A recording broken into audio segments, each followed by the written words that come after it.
নমস্কার বন্ধুরা, তোমরা দেখছো স্বপ্ন পূরণ এডুকেশন চ্যানেল। আজকে আমরা আলোচনা করতে চলেছি ডাব্লিউবিপি কনস্টেবলের নিউ ভ্যাকেন্সি নিয়ে এবং ডাব্লিউবিপি কনস্টেবল ছাড়াও আর কি ভ্যাকেন্সি তোমাদের প্রকাশিত হবে সেই সমস্ত বিস্তারিত তথ্য আমি এই ভিডিওর মাধ্যমে তোমাদের সামনে তুলে ধরব।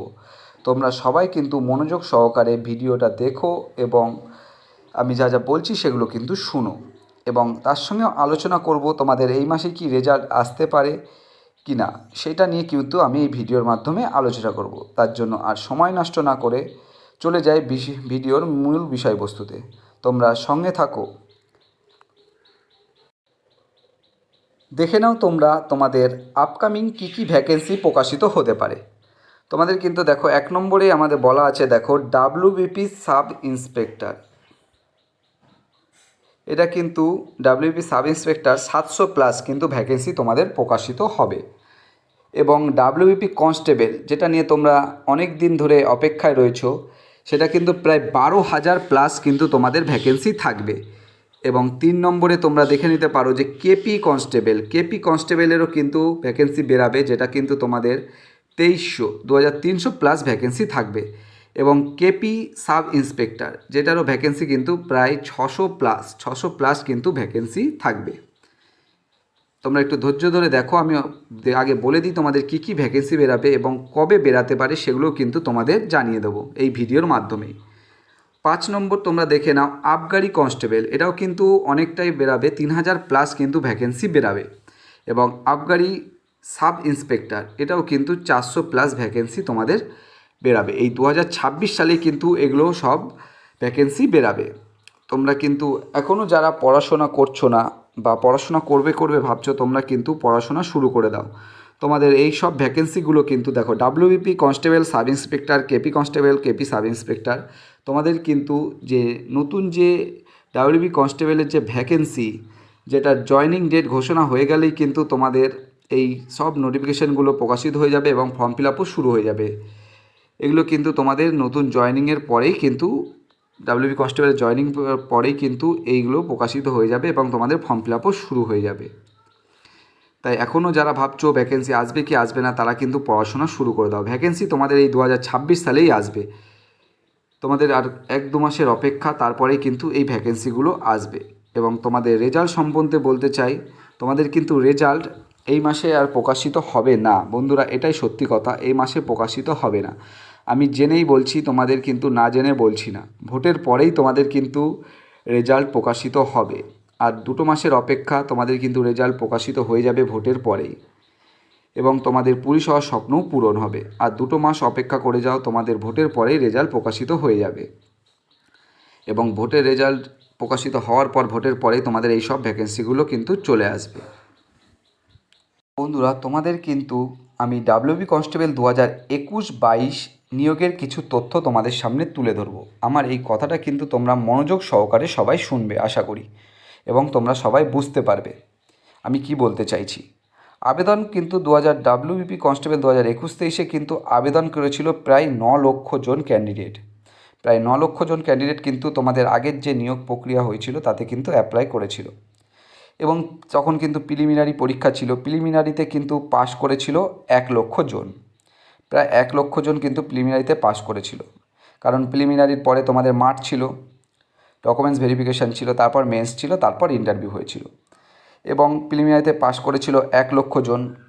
এবং তোমাদের প্রিলিমিনারিতে তাহলে 1 লক্ষ জন পাশ করেছিল, কিন্তু দেখো 8 লক্ষ জন বাদ গেছে। 8 লক্ষ জনের মধ্যে কিছু জন পরীক্ষা দেয়নি, আর সবাই পরীক্ষা দিয়েছিল তাতে বাদ গেছে। মাঠে প্রায় কিন্তু পাশ করেছিল 35,000 জন। মাঠে কিন্তু পাশ করেছিল 35,000 জন। তাহলে 1 লক্ষ জনের মধ্যে কিন্তু মাঠে প্রায় 35,000 জন পাশ করেছিল। এবং মেন্স পরীক্ষায় এই 35,000 জন বসেছিল, তার মধ্যে কিছু জন আবার পরীক্ষাও দেয়নি। সেই মেন্স পরীক্ষায় কিন্তু পাশ করেছিল হচ্ছে প্রায় 16 থেকে 20,000 জন। 16 থেকে 20,000 জন পরীক্ষার্থী কিন্তু পাশ করেছিল। এবং তার মধ্যে থেকে কিন্তু চাকরি পেয়েছিল 8,624 জন। ভ্যাকেন্সি ছিল 8,624 জন কিন্তু চাকরি পেয়েছিল। এবং এই 16,000 থেকে 8,624 জন চাকরি পেয়েছিল, এবং বাকিরা কিন্তু ইন্টারভিউ দেওয়ার পরে পাশ করতে পারেনি। তাহলে তোমরা বুঝতেই পারছো প্রতি বছর পরীক্ষা কতজন দেয় এবং কতজন চাকরি পায়। কিন্তু তোমাদের কি করণীয় সেই সম্বন্ধে কিন্তু আমি বলবো। কেন তোমরা চাকরি পাচ্ছ না, অন্যরা কিভাবে চাকরি পেয়ে যাচ্ছে। বিজ্ঞপ্তির আগে বের হোক, তারপরে প্রস্তুতি শুরু করা যাবে, সময় তো প্রচুর আছে, এইসব চিন্তাভাবনা তোমাদের মনের মধ্যে কিন্তু গেঁথে রয়েছে। আগে পরীক্ষার তারিখটা ঘোষণা হোক, তারপর ভালো করে পড়াশোনা করব, এইসব কিন্তু অনেকেই তোমরা ভেবে থাকো। আগে মাঠের তারিখটা জানি, তারপর ভালো করে দৌড়াবো, এসব তোমাদের কিন্তু মনের মধ্যে ঘুরতে থাকে এবং অনেকে এইসব করো। যেসব পরীক্ষার্থীর চিন্তাভাবনা এরকম থাকে, কখনোই সফলতা কিন্তু পাওয়া যায় না। এটাই কিন্তু সত্যি কথা বন্ধুরা, এটাই সত্যি কথা। সফলতা পাওয়ার জন্য তোমাদের নিরলস পরিশ্রম করতে হয়, শুরু থেকেই প্রস্তুতি নিতে হয়, শুরু থেকেই পড়াশোনার পাশাপাশি মাঠও কিন্তু তোমাদের করতে হয়। যদি তোমাদের স্বপ্ন থাকে ডাব্লিউবি কনস্টেবল হবে, তোমাদের কিন্তু পড়াশোনার পাশাপাশি মাঠটাও কিন্তু করতে হবে। যেসব পরীক্ষার্থীরা চাকরি পায় তাদের জীবনশৈলী, পড়াশোনার রুটিন, চিন্তাভাবনা একদমই আলাদা থাকে।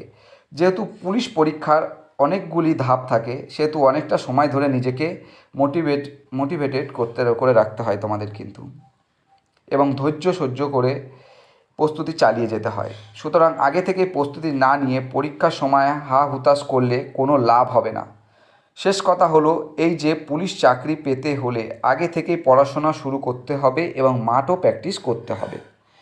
এটাই কিন্তু তোমাদের আসল সত্যি কথা। তোমরা কিন্তু অনেকেই সেসব করো না। তোমাদের কিন্তু এখন থেকেই পড়াশোনার পাশাপাশি মাঠ কিন্তু করা উচিত।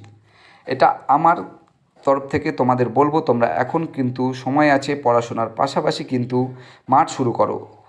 যারা ভাবছো তোমাদের হবে না এবছর, তারা কিন্তু শুরু করে দাও, এটাই আমি বলতে চাই।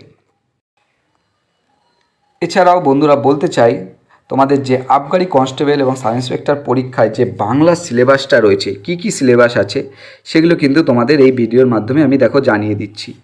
আবগারি পুলিশ পরীক্ষায় বাংলা সিলেবাসের মধ্যে তোমাদের রয়েছে ভাষা ও উপভাষা, বর্ণ ও ধ্বনি, প্রকৃতি ও প্রত্যয়, সমাজচরিত ভিন্নাত্মক শব্দ এবং 5 নম্বর বাগধারা।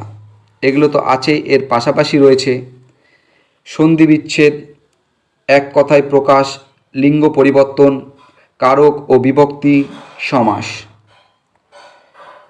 সমার্থক শব্দ, বিপরীত শব্দ, পদ পরিবর্তন, শব্দ ভাণ্ডার, শুদ্ধ ও অশুদ্ধ, বাক্য, বাংলা সাহিত্যের চরিত্র স্রষ্টা, বাংলা সাহিত্যের রচয়িতা, বাংলা সাহিত্যের নাম ও উপনাম, বাংলা সাহিত্যের ইতিহাস। এই সমস্ত জিনিসগুলো কিন্তু তোমাদের দেখে নাও আবগারি পরীক্ষায় কিন্তু সিলেবাসে রয়েছে বাংলায়। এগুলো কিন্তু তোমাদের ভালো মতন তৈরি করে রাখতে হবে। এগুলো থেকে কিন্তু প্রচুর নাম্বার তোলা যায়। আশা করি তোমরা বুঝতে পারলে আবগারি পুলিশের বাংলা সিলেবাসে কি কি সাবজেক্ট রয়েছে, এবং তোমরা আমার ভিডিওতে আমি তোমাদের কি বোঝাতে চাইলাম এবং আপকামিং ভ্যাকেন্সি কবে আসবে তোমাদের কিন্তু সব কিছুই আমি বলে দিলাম, এবং তোমাদের এই রেজাল্ট যে এই মাসে প্রকাশিত হবে না সেটাও কিন্তু জানিয়ে দিলাম। তোমরা অনেকেই আমাকে গালাগালি করতে পারো এবং অনেক কমেন্ট করতে পারো, কিন্তু যেটা সত্যি আমি সেটাই বললাম। আমি কিন্তু তোমাদের না জেনে কোনো কথা বলি না, আমি তোমাদের সব কিছু জেনেই তারপরে কিন্তু ভিডিও বানাই। আশা করি তোমরা বুঝতে পেরেছো। সবাই ভালো থাকবে, সুস্থ থাকবে। দেখা হবে আবার নতুন একটি ভিডিওতে। কিন্তু তোমরা এখনও পর্যন্ত যারা আমার চ্যানেলটি লাইক, কমেন্ট, শেয়ার এবং সাবস্ক্রাইব করনি, তারা অবশ্যই লাইক, কমেন্ট, শেয়ার এবং সাবস্ক্রাইব করে দিও।